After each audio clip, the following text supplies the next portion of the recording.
tarde, o grupo se reúne com representantes do agronegócio, exportadores de suco de laranja, carnes, frutas, mel, couro, pescado, além dos ministérios da Agricultura, do Desenvolvimento Agrário e da Pesca.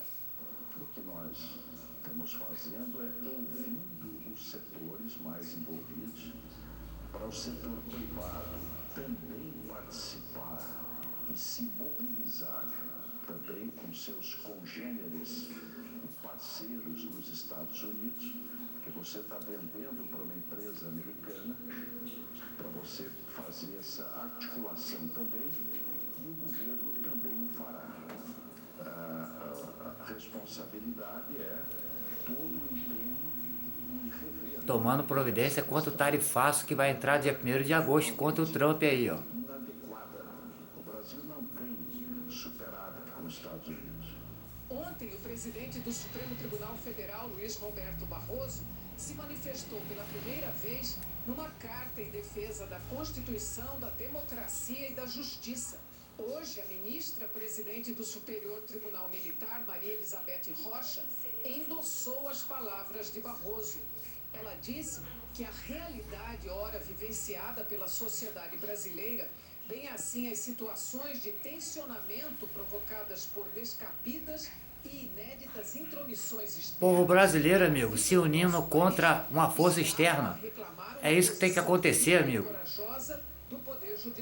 Lógico. Que tem o direito constitucionalmente assegurado de proteger a soberania nacional. Com certeza. O pleno funcionamento da democracia. Exatamente. A independência e livre manifestação dos poderes da República. Isso aí. Bem como garantir a inviolabilidade dos direitos fundamentais do seu povo. Isso aí. Os países civilizados reconhecem a supremacia de sua Constituição, a separação harmônica e independente dos órgãos de Estado. O advogado-geral da União, Jorge Messias, publicou um artigo no jornal The New York Times em que afirma que a tarifa de 50% é desproporcional e contrária às regras do comércio justo. Covardia. O governo estrangeiro tem o direito de ditar ou questionar a administração da justiça brasileira e que no Brasil o direito à liberdade de expressão é protegido. Messias termina defendendo a negociação e dizendo que o governo brasileiro permanece comprometido com um relacionamento construtivo e pragmático com os Estados Unidos, baseado no respeito à soberania, à legalidade e ao Estado de Direito. E não vai rir a calça para vocês não, americanos. Sancionada em abril depende de regulamentação e isso está sendo feito por decreto que foi assinado agora à noite pelo presidente Lula. Isso aí, Lula. E vai ser publicado amanhã. Isso aí. O texto não cita nenhum país, mas permite ao governo brasileiro adotar medidas semelhantes caso decida dar uma resposta aos Estados Unidos. Nesse mesmo decreto estará a criação do Comitê para a Interlocução com os Empresários. Isso aí. O Jornal Nacional ouviu especialistas em relações internacionais sobre os caminhos que o Brasil pode adotar na negociação com os americanos. Como a economia brasileira é muito interligada à americana, qualquer resposta precisa ser bem calculada, segundo os especialistas. O professor da USP, Feliciano Guimarães, diz que o momento é de negociar para evitar uma guerra comercial. Mas sem rir a calça, para ninguém. Mais prejuízos para o Brasil.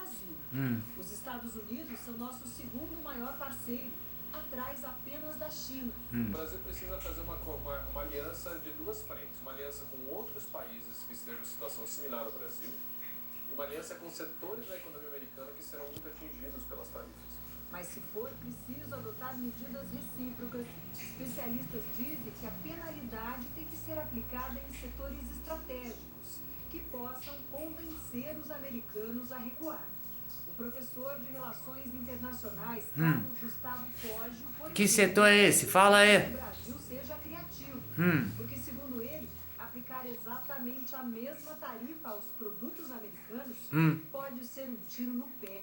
Eu acho que não seria inteligente que o Brasil simplesmente colocasse 50% dos produtos importados dos Estados Unidos. Sim. Eu sei que, por exemplo, o Brasil importa maquinário dos Estados Unidos. Né? Então, se uma empresa vai decidir trocar a sua máquina ou comprar peças para a sua máquina e, de repente, de uma hora para outra, o preço dessa máquina subiu mais de 50%, Sim. Isso vai colocar um problema na cadeia produtiva do Brasil. Uma opção, segundo ele, seria o que se chama de retaliação cruzada, ou seja, a adoção de medidas em outros setores.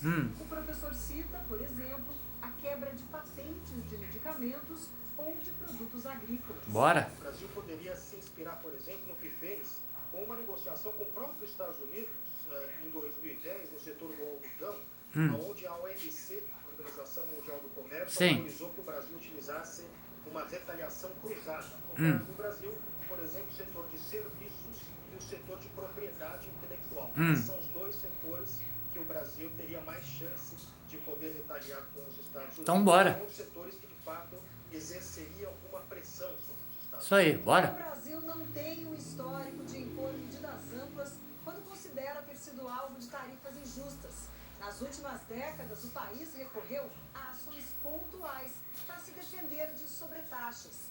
Um dos casos mais recentes foi no primeiro mandato de Donald Trump.